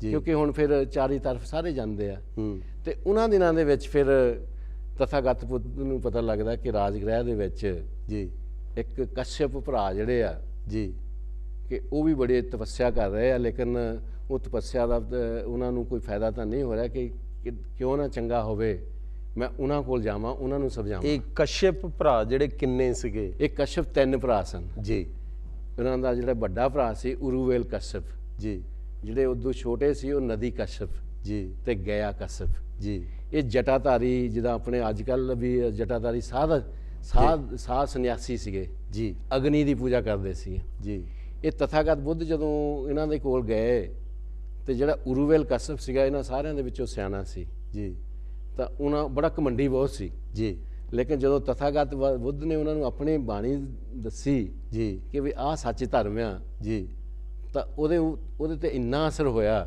ਜੀ ਤੇ ਉਹ ਬੁੱਧ ਦੀ ਸ਼ਰਨ ਦੇ ਵਿੱਚ ਆ ਜਾਂਦੇ ਆ ਜੀ ਲੇਕਿਨ ਇੱਥੇ ਮੈਂ ਇੱਕ ਗੱਲ ਜ਼ਰੂਰ ਦੱਸਣੀ ਚਾਹਾਂਗਾ ਆਪਣੇ ਦਰਸ਼ਕਾਂ ਨੂੰ ਜੀ ਤੇ ਤਥਾਗਤ ਬੁੱਧ ਉਹਨਾਂ ਦੇ ਕੋਲ ਕਹਿੰਦੇ ਸੀ ਮੈਂ ਇੱਕ ਉਰੂਵੇਲ ਮੈਂ ਤੁਹਾਡੇ ਕੋਲ ਇੱਕ ਰਾਤ ਰਵਾਂਗਾ ਜੀ ਤਾਂ ਉਹ ਉਰੂਵੇਲ ਕਸ਼ਯਪ ਕਹਿੰਦੇ ਆ ਕਿ ਨਹੀਂ ਤਥਾਗਤ ਵੀ ਤੁਸੀਂ ਇੱਥੇ ਨਹੀਂ ਰਹਿ ਸਕਦੇ ਜੀ ਵੀ ਅਸੀਂ ਅਗਨੀ ਪੂਜਾ ਕਰਨ ਵਾਲੇ ਆ ਜੀ ਲੇਕਿਨ ਇੱਥੇ ਜੰਗਲ ਦੇ ਵਿੱਚ ਜਿਹੜਾ ਨਾਗਰਾਜ ਆ ਜੀ ਮਤਲਬ ਜਿਹੜਾ ਕਿ ਅਗਨੀ ਪੂਜਾ ਦੇ ਖਿਲਾਫ ਆ ਜੀ ਉਹ ਜਦੋਂ ਵੀ ਸਾਡੇ ਇੱਥੇ ਆਉਂਦਾ ਕਿ ਸਾਨੂੰ ਬੜਾ ਨੁਕਸਾਨ ਪਹੁੰਚਾਉਂਦਾ ਸਾਨੂੰ ਮਤਲਬ ਤੰਗ ਕਰਦਾ ਆ ਜੀ ਤੇ ਜੇ ਰਾਤ ਨੂੰ ਉਹ ਜੇ ਆ ਗਿਆ ਤੇ ਤੁਹਾਡੇ ਨਾਲ ਉਹ ਬੁਰਾ ਵਰਤਾਅ ਕਰੂਗਾ ਜੀ ਤੁਹਾਨੂੰ ਨੁਕਸਾਨ ਦੇਗਾ ਵੀ ਤੁਸੀਂ ਰਾਤ ਨਾ ਰਹੋ ਜੀ ਉਹ ਕਹਿੰਦੇ ਨਹੀਂ ਮੈਂ ਰਾਤ ਹੀ ਰਹਿਣਾ ਜੀ ਕਿਉਂਕਿ ਤਥਾਗਤ ਨੂੰ ਕਿਸੇ ਚੀਜ਼ ਦਾ ਡਰ ਹੀ ਨਹੀਂ ਸੀ ਜੀ ਭੈ ਨਹੀਂ ਸੀ ਜੀ ਉਹ ਰਾਤ ਜਦੋਂ ਉਹ ਆਪਣੇ ਆਸ਼ਰਮ ਦੇ ਵਿੱਚ ਉਹ ਜਿਹੜੀ ਕੁਟੀਆ ਦੇ ਵਿੱਚ ਰਹੇ ਤਾਂ ਉਹਨਾਂ ਦੇ ਉਹ ਗੱਲ ਹੋਈ ਕਿ ਉਹ ਨਾਗਰਾਜ ਜਿਹੜਾ ਸੀ ਉਹ ਮੁਲਚੰਦ ਜੀ ਨਾਗਰਾਜ ਇਹ ਕਿੱਥੇ ਮਤਲਬ ਤੁਸੀਂ ਇਹ ਨਾ ਸਮਝੋ ਕਿ ਸੱਪ ਆ ਗਿਆ ਜੀ ਇਹ ਇੱਕ ਮਨੁੱਖ ਦੀ ਗੱਲ ਕਰਦੇ ਹਨ ਕਿ ਜਿਹੜੇ ਨਾਗ ਲੋਕਾਂ ਦੀ ਵੀ ਆਪਾਂ ਗੱਲ ਕਰਦੇ ਹਾਂ ਜੀ ਜੀ ਜੀ ਤਾਂ ਉਹ ਉੱਥੇ ਆ ਕੇ ਤਾਂ ਜਦੋਂ ਉਹਨਾਂ ਨੇ ਤਥਾਗਤ ਦੇ ਮੈਤਰੀ ਦੇਖੀ ਕਰੁਣਾ ਦੇਖੀ ਜੀ ਤਾਂ ਉਹ ਉਹਨਾਂ ਨੂੰ ਨੁਕਸਾਨ ਨਹੀਂ ਪਹੁੰਚਾ ਸਕਿਆ ਜੀ ਤੇ ਉਹਨਾਂ ਨੇ ਉਹਦੀ ਸਗੋਂ ਉਹਦੀ ਉਹਨਾਂ ਦੀ ਸੇਵਾ ਦੇ ਵਿੱਚ ਲੱਗ ਗਿਆ ਜੀ ਤੇ ਉਧਰੋਂ ਉਰੂਵੇਲ ਨੂੰ ਬੜਾ ਰਾਤ ਨੀਂਦ ਨਹੀਂ ਆ ਰਹੀ ਜੀ ਕਿ ਵੀ ਪਤਾ ਨਹੀਂ ਤਥਾਗਤ ਦਾ ਕੀ ਹੋਇਆ ਹੋਣਾ ਆ ਜੀ ਤੇ ਜਦੋਂ ਸਵੇਰ ਨੂੰ ਜਾ ਕੇ ਦੇਖਦੇ ਆ ਉਰੂਵੇਲ ਤਾਂ ਉੱਥੇ ਉਹ ਦੇਖਦੇ ਆ ਕਿ ਜਿਹੜਾ ਨਾਗਰਾਜ ਜਿਹੜਾ ਆ ਉਹ ਤਾਂ ਤਥਾਗਤ ਬੁੱਧ ਦੀ ਮੈਤਰੀ ਦਾ ਉਹ ਇੱਕ ਤਰ੍ਹਾਂ ਦੇ ਨਾਲ ਉਹਦੀ ਸੇਵਾ ਭਾਵਨਾ ਕਰਨ ਲੱਗ ਪਿਆ ਜੀ ਤਾਂ ਫਿਰ ਉਰੂਵੇਲ ਤੇ ਬੜਾ ਅਸਰ ਹੋਇਆ ਮੈਂ ਦੱਸਿਆ ਨਾ ਘਮੰਡੀ ਜੀ ਤਾਂ ਫਿਰ ਉਰੂਵੇਲ ਜਿਹੜਾ ਸੀਗਾ ਉਹ ਤਥਾਗਤ ਬੁੱਧ ਨੂੰ ਕਹਿੰਦਾ ਕਿ ਹਾਂ ਇਹ ਤਥਾਗਤ ਵੀ ਤੁਹਾਡਾ ਧੰਮ ਠੀਕ ਹੀ ਸੱਚਾ ਹੀ ਧੰਮ ਆ ਕਿ ਜਿਹੜਾ ਤੁਸੀਂ ਆਹ ਜਿਹੜਾ ਨਾਗਰਾਜ ਨੂੰ ਆਪਣੇ ਕਾਬੂ ਕਰਕੇ ਤੁਸੀਂ ਉਹਨੂੰ ਮੈਤਰੀ ਦਾ ਉਹ ਧੰਮ ਦੇ ਵਿੱਚ ਲੈ ਆਂਦਾ, ਤਾਂ ਵੀ ਮੈਂ ਵੀ ਤੁਹਾਡੇ ਸੰਘ ਦੇ ਵਿੱਚ ਆਉਣਾ ਚਾਹੁੰਦਾ ਜੀ। ਤੇ ਉਰੂਵੇਲ ਦੇ ਫਿਰ ਜੋ 500 ਜਿਹੜੇ ਸੰਨਿਆਸੀ ਸੀ, ਉਹਦੇ ਜਿਹੜੇ ਚੇਲੇ ਸੀ ਜੀ, ਉਹਨਾਂ ਦੇ ਨਾਲ ਇਸ ਤਥਾਗਤ ਬੁੱਧ ਦੇ ਸੰਘ ਦੇ ਵਿੱਚ ਆ ਜਾਂਦੇ ਆ ਜੀ। ਤੇ ਜਦੋਂ ਉਹਨਾਂ ਦੇ ਦੋਨਾਂ ਦੂਸਰੇ ਭਰਾਵਾਂ ਨੂੰ ਪਤਾ ਲੱਗਦਾ ਜੀ ਕਿ ਸਾਡੇ ਵੱਡੇ ਭਰਾ ਨੇ ਬੁੱਧ ਦੀ ਸ਼ਰਨ ਲੈ ਲਈ ਆ ਜੀ, ਤਾਂ ਉਹ ਵੀ ਦੋਨੇ ਹੀ ਨਦੀ ਕਸ਼ਪ ਤੇ ਗਿਆ ਕਸ਼ਪ ਜੀ। ਇਹ ਦੋਨੇ ਫਿਰ ਤਥਾਗਤ ਦੇ ਬੁੱਧ ਦੇ ਕੋਲ ਜਾ ਕੇ ਆਪਣੀ ਬੇਨਤੀ ਕਰਦੇ ਕਿ ਇਹ ਤਥਾਗਤ ਵੀ ਸਾਨੂੰ ਵੀ ਆਪਣੇ ਸੰਘ ਦੇ ਵਿੱਚ ਰਲਾ ਲਓ। ਉਹਨਾਂ ਦੇ ਜਿਹੜੇ ਮਤਲਬ ਚੇਲੇ ਸੀ, ਉਹਨਾਂ ਦੀ ਗਿਣਤੀ ਕਿੰਨੀ ਸੀ? ਉਹਨਾਂ ਦੇ 500 ਤੇ 300 ਜਿਹੜੇ ਨਦੀ ਕਸ਼ਪ ਸੀ, 300 ਚੇਲੇ ਉਹਨਾਂ ਦੇ ਸੀ ਜੀ। ਤੇ 200 ਚੇਲਾ ਜਿਹੜਾ ਸੀਗਾ ਉਹ ਗਿਆ ਕਸ਼ਪ ਦਾ ਸੀ ਜੀ। ਇਹ ਮਤਲਬ 1000 ਭਿਕਸ਼ੂ ਜਿਹੜਾ ਆ ਉਹ ਬਣਿਆ ਜੀ। ਤੇ ਪਹਿਲਾਂ ਤਿੰਨਾਂ ਭਰਾਵਾਂ ਦਾ ਨੂੰ ਰਲਾ ਤਿੰਨੇ ਕੇ ਭਰਾਵਾਂ ਦਾ ਰਲਾ ਕੇ ਜੀ। ਹੁਣ ਇੱਥੇ ਬੜੀ ਚਲੀ ਸਾਹਿਬ ਮੈਂ ਗੱਲ ਕਰਨ ਇਹ ਜਦੋਂ ਇਹ ਹਜ਼ਾਰਾਂ ਤੋਂ ਉੱਪਰ ਗਿਣਤੀ ਹੋ ਗਈ ਜੀ ਇੱਥੇ ਤਥਾਗਤ ਬੁੱਧ ਫਿਰ ਇਹਨਾਂ ਨੂੰ ਫਿਰ ਇੱਕ ਦੇਸ਼ਨਾ ਦਿੰਦੇ ਆ ਜੀ। ਤੇ ਉਹ ਦੇਸ਼ਨਾ ਕੀ ਦਿੰਦੇ ਆ? ਕਹਿੰਦੇ ਆ ਇਹ ਭਿਖਵੇ ਜੀ ਇਹ ਸੰਸਾਰ ਜਲ ਰਿਹਾ ਹੈ ਜੀ।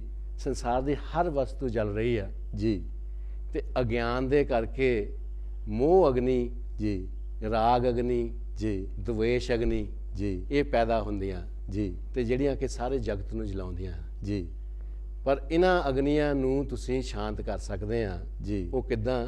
ਉਹ ਕਹਿੰਦੇ ਵੀ ਤੁਹਾਨੂੰ ਅਕੁਸ਼ਲ ਕੰਮ ਜਿਹੜੇ ਆ ਜੀ। ਉਹਨਾਂ ਦਾ ਤਿਆਗ ਕਰਕੇ ਤੇ ਸਦਾਚਾਰ ਦਾ ਜੀਵਨ ਨੂੰ ਅਪਣਾ ਕੇ ਜੀ। ਇਹ ਸਾਰੀਆਂ ਅਗਨੀਆਂ ਨੂੰ ਤੁਸੀਂ ਸ਼ਾਂਤ ਕਰ ਸਕਦੇ ਆ। ਇੱਥੇ ਇਹ ਤਥਾਗਤ ਬੁੱਧ ਦੀ ਦੇਸ਼ਨਾ ਆ ਜੀ। ਤੇ ਇੱਥੇ ਗੱਲ ਆਉਂਦੀ ਆ ਕਿ ਜਿੱਦਾਂ ਆਪਾਂ ਕਈ ਕਹਿੰਦੇ ਆ ਕਿ ਸੰਸਾਰ ਜਗਤ ਜਲੰਦਾ ਰੱਖ ਲੈ ਜੀ। ਇਹ ਐਕਚੁਅਲੀ ਤਥਾਗਤ ਬੁੱਧ ਤੋਂ ਗੱਲ ਆਈ ਹੈ ਕਿ ਜਗਤ ਜਿਹੜਾ ਆ ਇਹ ਜਲ ਰਿਹਾ ਆ ਇਹ ਜਿਹੜੇ ਮੋਹ ਰਾਗ ਦਵੇਸ਼ ਅਗਨੀਆਂ ਦੇ ਨਾਲ ਜਲ ਰਿਹਾ। ਇਹਨਾਂ ਨੂੰ ਵੱਡੀ ਮਿਸਾਲ ਜੋ ਤ੍ਰਿਸ਼ਨਾ ਆ ਲੋਕਾਂ ਦੇ ਵਿੱਚ, ਤ੍ਰਿਸ਼ਨਾ ਇਹਨਾਂ ਨੂੰ ਅੱਗ ਲਾ ਰਹੀ ਆ ਤੇ ਇੱਥੇ ਫਿਰ ਉਹਨਾਂ ਦੀ ਦੀਕਸ਼ਾ ਕਰਕੇ ਤਾਂ ਇਹਨਾਂ ਨੂੰ ਦੀਕਸ਼ਿਤ ਕਰ ਲੈਂਦੇ ਆ ਜੀ।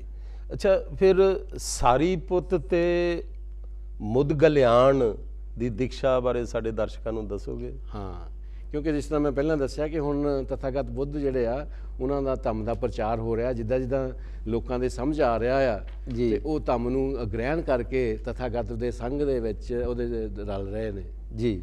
ਤੇ ਇਸੇ ਤਰ੍ਹਾਂ ਮਤਲਬ ਜਿਹੜੇ ਸਾਰੀਪੁੱਤ ਤੇ ਮੁਦਗਲਿਆਣ ਸੀਗੇ ਇਹ ਇੱਕ ਸੰਜੇ ਨਾਂ ਦਾ ਇੱਕ ਸੰਨਿਆਸੀ ਸੀ ਉਹਨੂੰ ਪਰਿਵਾਰ ਰਾਜਿਕ ਕਹਿੰਦੇ ਆ ਕਿ ਉਹ ਗ੍ਰਹਿ ਤਿਆਗ ਕਰਕੇ ਤੇ ਉਹਦੇ ਉਹ ਚੇਲੇ ਸੀ ਜੀ।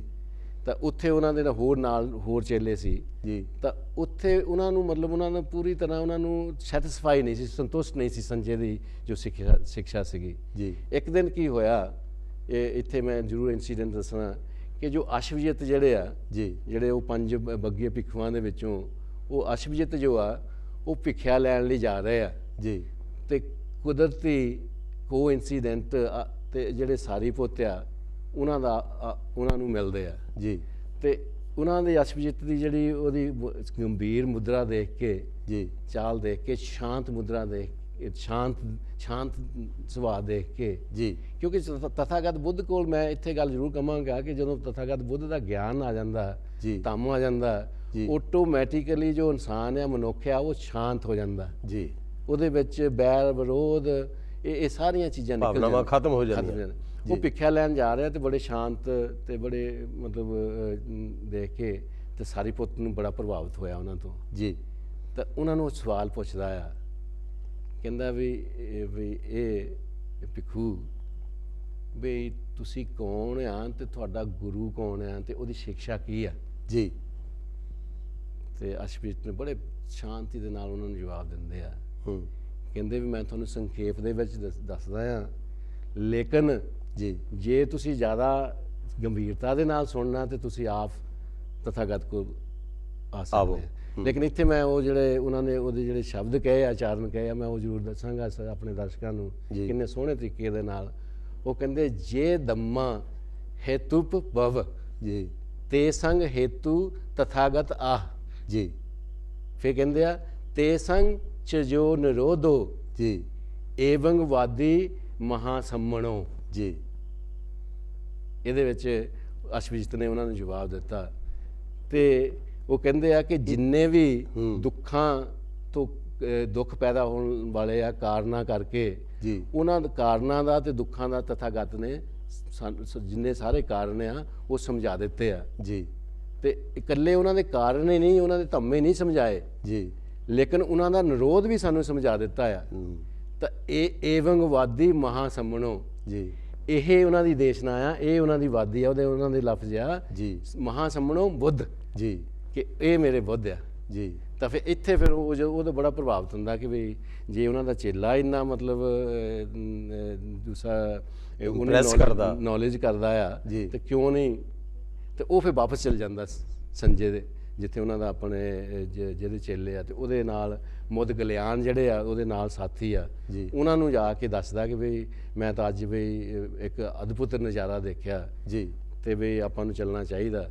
ਤੇ ਉਹ ਫਿਰ ਸਾਰੀ ਪੁੱਤ ਤੇ ਮੁੱਦ ਗਲਿਆਨ ਜਿਹੜੇ ਤਥਾਗਤ ਨੂੰ ਮਿਲਣ ਆਉਂਦੇ ਆ। ਜੀ ਨਾਲ ਹੀ ਜਿਹੜੇ ਦੂਸਰੇ ਚੇਲੇ ਸੀਗੇ ਉਹਨਾਂ ਨੂੰ ਵੀ ਕਹਿੰਦੇ ਆ ਵੀ ਤੁਸੀਂ ਇਦਾਂ ਕਰੋ, ਅਸੀਂ ਜਾਂਦੇ, ਤੁਸੀਂ ਰਹਿ ਲਓ ਇੱਥੇ। ਜੀ। ਨਹੀਂ ਕਹਿੰਦੇ ਵੀ ਤੁਹਾਡੇ ਕਰਕੇ ਤਾਂ ਅਸੀਂ ਤੁਹਾਡੇ ਬਣੇ ਆ। ਜੀ। ਤੇ 200 ਹੋਰ ਚੇਲਾ ਜਿਹੜਾ ਆ ਉਹ ਵੀ ਨਾਲ ਆ ਜਾਂਦੇ ਆ। ਜੀ ਤੇ ਉਹ ਤਥਾਗਤ ਬੁੱਧ ਕੋਲ ਆ ਕੇ ਤਾਂ ਉਹਨਾਂ ਨੂੰ ਨਮਸਕਾਰ ਕਰਕੇ ਤਾਂ ਉਹਨਾਂ ਕੋਲ ਬੈਠ ਕੇ ਜੀ। ਤਾਂ ਉਹਨਾਂ ਦੇ ਕੋਲ ਫਿਰ ਦੇਸ਼ਨਾ ਸੁਣਦੇ ਆ। ਜੀ। ਤੇ ਉਹ ਫਿਰ ਸਾਰੀ ਪੁੱਤ ਤੇ ਮੁੱਦ ਗਲਿਆਨ ਜਿਹੜੇ ਆ ਉਹ ਵੀ ਤਥਾਗਤ ਬੁੱਧ ਦੇ ਸੰਗ ਦੇ ਵਿੱਚ ਭਿਕਸ਼ੂ ਬਣ ਜਾਂਦੇ ਆ।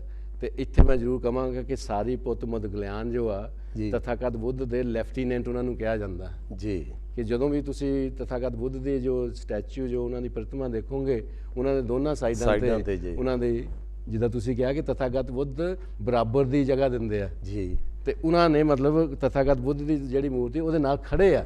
ਕਿਉਂਕਿ ਆਪਣੇ ਬੁੱਧ ਵਿਹਾਰ ਦੇ ਵਿੱਚ ਵੀ ਤਥਾਗਤ ਬੁੱਧ ਦੀ ਮੂਰਤੀ ਦੇ ਦੋਨਾਂ ਪਾਸਿਆਂ ਦੇ ਵਿੱਚ ਉਹ ਬਰਾਬਰ ਉਹਨਾਂ ਦੀ ਮੂਰਤੀ ਤੇ ਹੈ। ਉਹ ਸਾਰੀ ਪੁੱਤ ਦੇ ਮੁੱਦ ਗਲਿਆਨ ਜਿਹੜੇ ਆ Yeah. ਇਹਨਾਂ ਨੇ ਇਹਨਾਂ ਨੇ ਅਰਹਤ ਪ੍ਰਾਪਤ ਕੀਤਾ। ਤੇ ਇਹਨਾਂ ਨੇ ਜਿਹੜੇ ਤਥਾਗਤ ਬੁੱਧ ਦਾ ਜਿਹੜਾ ਧੰਮ ਪ੍ਰਚਾਰ ਸਭ ਤੋਂ ਜ਼ਿਆਦਾ ਗਿਆਨ ਜਿਹੜਾ ਉਹ ਇਹਨਾਂ ਦੇ ਕੋਲ ਸੀ, ਸਾਰੀ ਪੁੱਤ ਕੋਲ। ਜੀ ਅੱਛਾ, ਰਾਜਾ ਬਿੰਬੀਸਾਰ ਦੀ ਦੀਕਸ਼ਾ ਬਾਰੇ ਸਾਡੇ ਦਰਸ਼ਕਾਂ ਨੂੰ ਦੱਸੋਗੇ?